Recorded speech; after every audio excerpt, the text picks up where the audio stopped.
na mo kayo. Sige na lang siya. Sige. Naman, sukod na. Sige.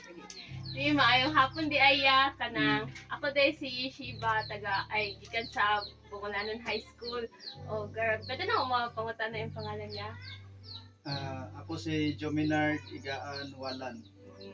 Sige. So, ang pangutan na lang ay nanami nagkuan mo gud mi yatasan mi nga mag-interview about sa history sa Bungolanon. Ang mo lang pangutan na nga ay asa gikan ang term nga Bungolanon.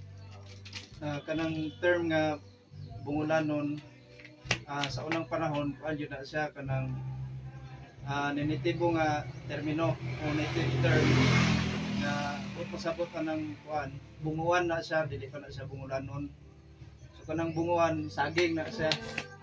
So tungod kay daghan magbunguan dire, so giingnan sa katigulangan bunguanon.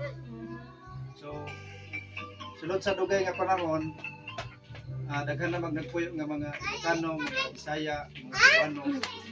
So lahi na. So dili sila kamit lang og kanang term sa native nga bunguanon.